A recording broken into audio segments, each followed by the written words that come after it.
We've been talking about the pious fraud that is the result of Dewetle's view, and we called it a radical view because it certainly is radical for its time and remains radical today if anyone is listening. Though there is no specific evidence for the identification of that law book with Deuteronomy, the scroll might have been such a copy.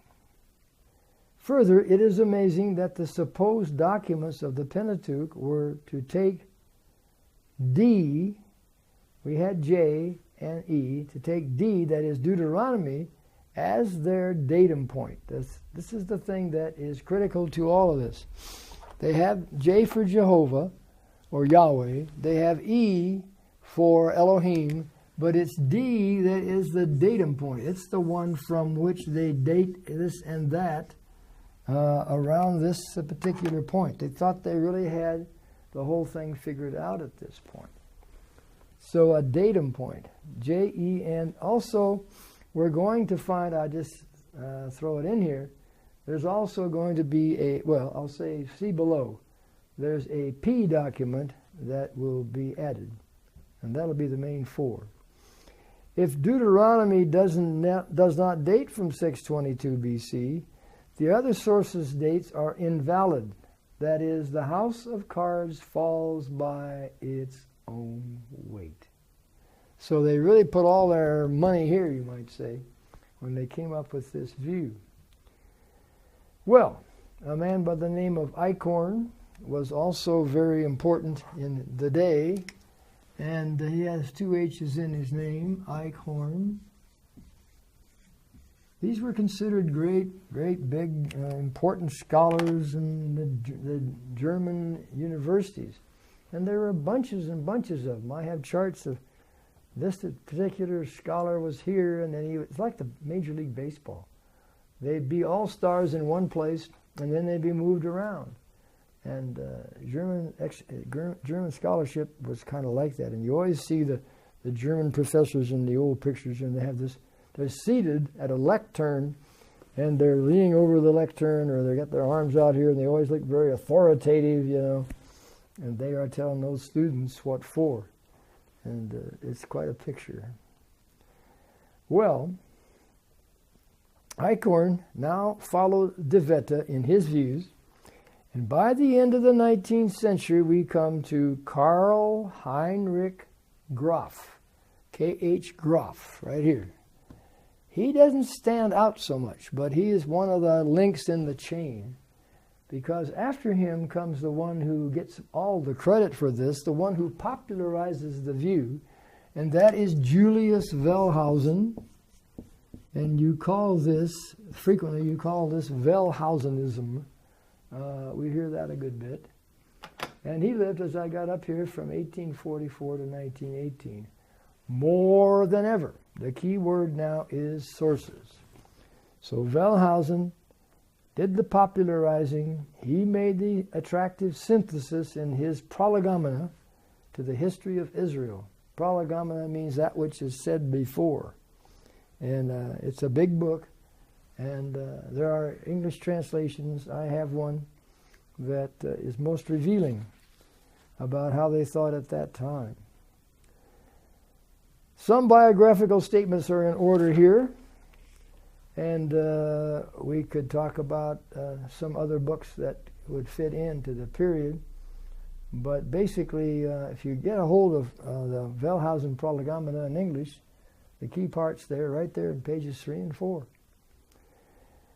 I don't have that with me today. So, how about an evaluation of all of this? Well, by 1880 to 1900, Wellhausen's documentary hypothesis had carried the day. And this is going to be what it's going to look like from here on for many years. And this is what the scholarship says, and never mind the church, and never mind who is thinks this is strange or whatever. It's the way things are going. And you have to kind of stand back and worship the great minds of the German scholarship, I suppose. You wind up with a J writer at 850 BC. Notice how radical that is. Moses, for me, is 1525 to 1405.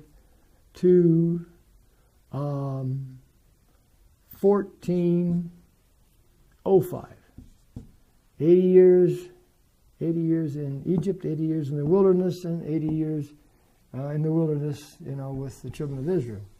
So you are, at this point, some 700 years out of phase with the Bible. You are really, really doing a job on the Bible.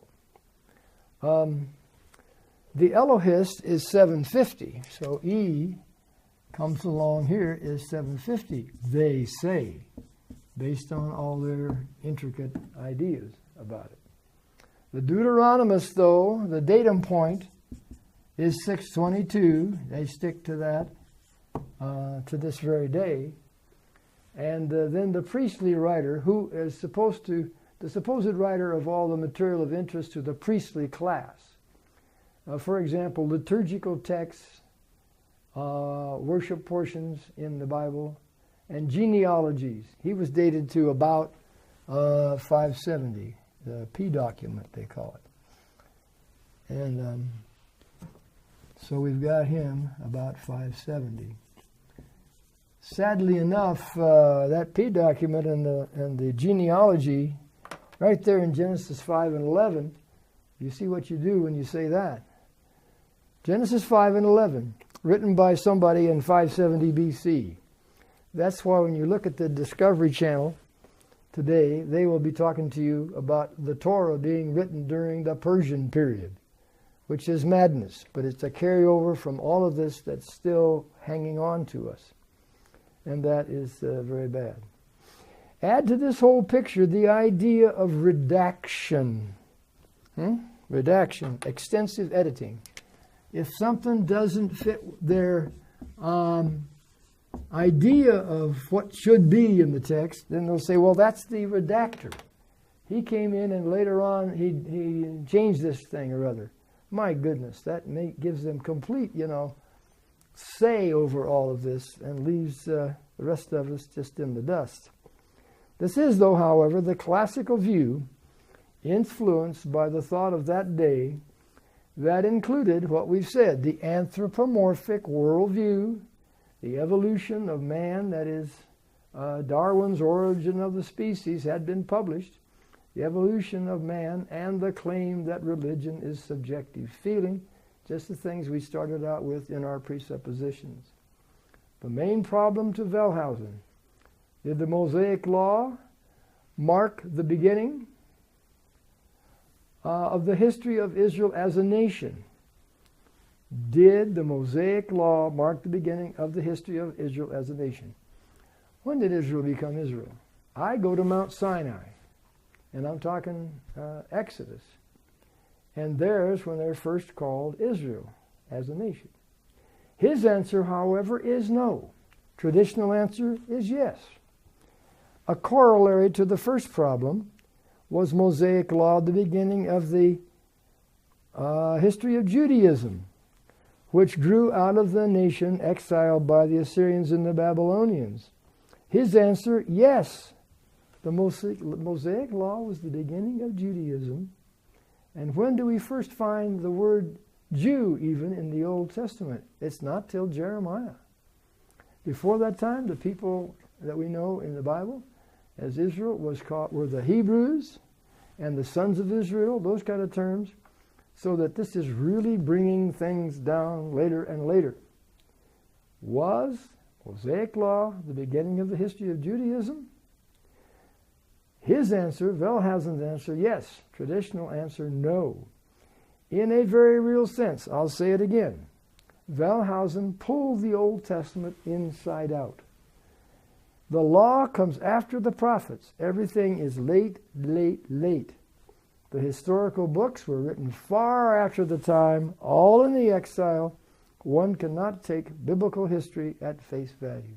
How can something really be known if it's claimed to be back there somewhere with Egypt's kings, when in fact it's way down here with the Persians, it's obviously bogus. It's obviously of no historical worth. That is a serious claim against the Old Testament. I do say, however, that with all of this pulling of the Bible inside out, how can you possibly have the law after the prophets? But that's what attracted Wellhausen to the whole idea very, very much. And next time we'll go and see what conservatives did by way of a counterpoint to what we've seen so far from the liberals.